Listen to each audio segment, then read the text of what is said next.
Quiet, please. Speed. Twirling. Roll playback.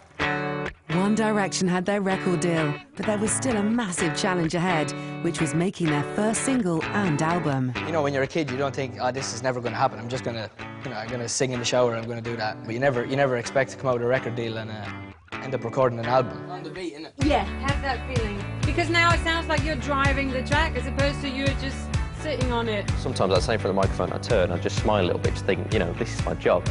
This is actually what I do for a living now. And it's what I've always wanted. You know, a few months ago, I was sat at this tiny little village, doing a bit of work in the bakery, and now I was in a recording studio recording a song that could be our first single. Right now I'm looking at you and I can't believe you don't know. You don't know you're beautiful. When we heard that song with our vocals, we were like, that's the one. There was no arguments between those 5 lads. Like, we knew straight away which one represented us the best and the most exciting and, you know, a little bit different. We're pretty proud of the album that we have, and hopefully it goes on to do big things. So One Direction had recorded their first single, and now they needed everyone to hear it.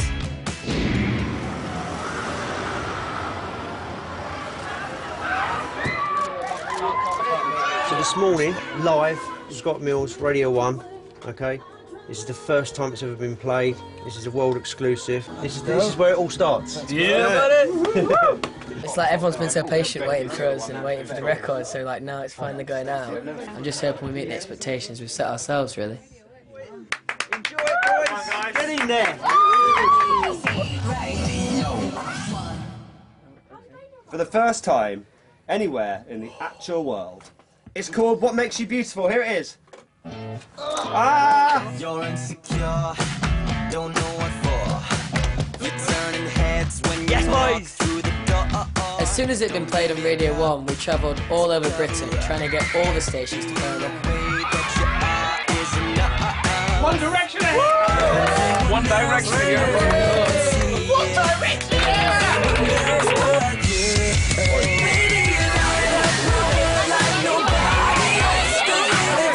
Insane, and we had, you know, thousands of fans waiting for us. Do you get mobbed all the time? Do you get the same crowd following you around?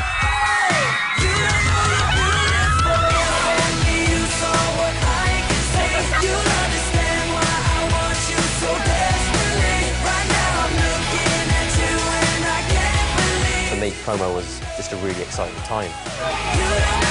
Oh my God, look at this!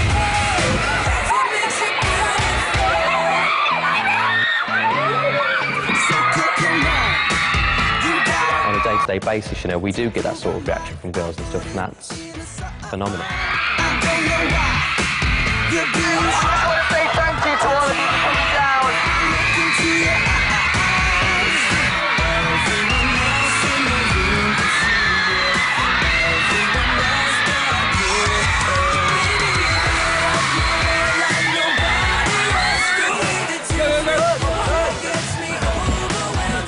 Sorry!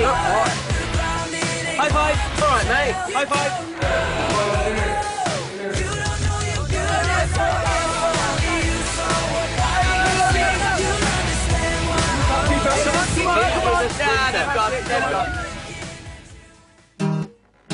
And everywhere they went, the boys gave a live performance.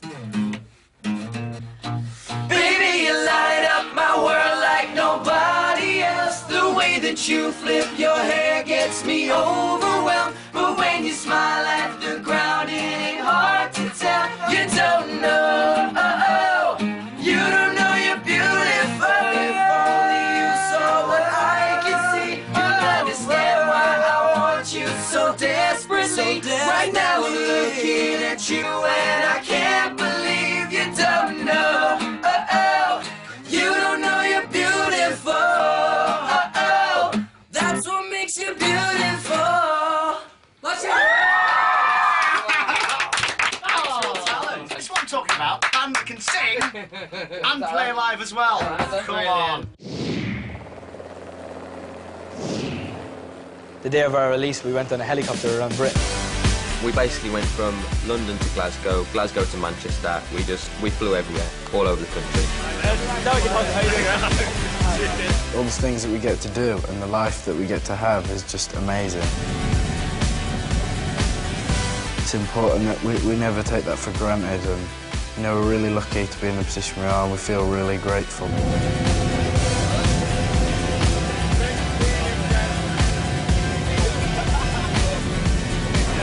So just landed in Glasgow. After that 2.5-hour flight, Zane has not managed to wake up once. He's still asleep, and we've landed.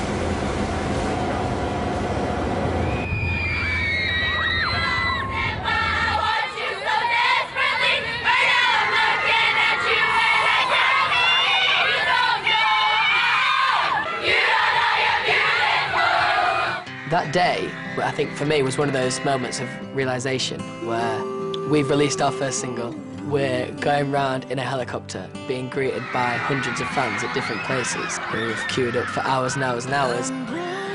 You know, it was about time we started giving back to the fans, going out and meeting them and saying, you know, thanks for waiting around for us. Here it is. We're here. At the first sighting, there's so many people, like nearly 1,000 people here, and we're going to sign in an hour and a half as many as we can. Thank you. I'm praying that your heart will just turn around. And as I walk up to your door, my head turns to face the floor. Yeah, the fans are obviously a massive part of what we do, and we do what we do for the fans. For all of us, we can't really get our head around it as such. It's the most flattering thing in the world. I love Handmaid's so much. I never thought I'd get so crazy over a band, but when they're there, you just get so worked up over them because they're amazing. They're perfect in every way possible. To have such a big effect on people's lives is such a nice thing. Coming for the...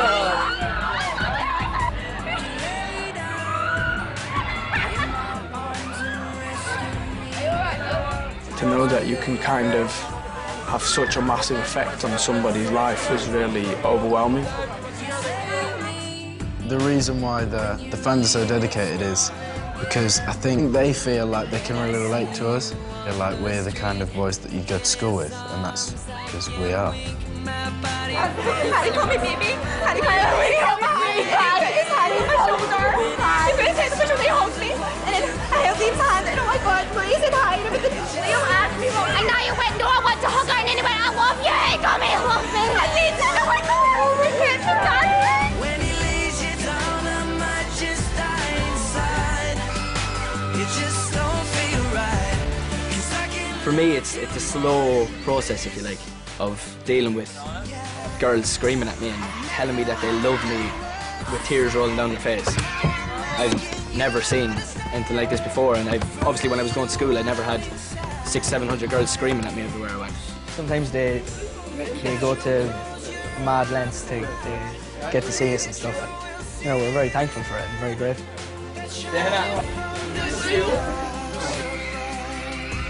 For some people, they feel like they're a part of what we're doing, and I think that they are. Without the fans, there's no reason to be One Direction. You know, if there's nobody supporting you, then there's no point. When he lays you down, I might just die inside. It just don't feel right. 'Cause I can love you more than this. Yeah. When he opens his arms and holds you close tonight, it just won't feel right. 'Cause I can love you more than this. When he lays you down, I might just die inside. It just don't feel right. 'Cause I can love you more than this. I can love you more than this. We're literally talking about it. We're literally like the best fans in the world.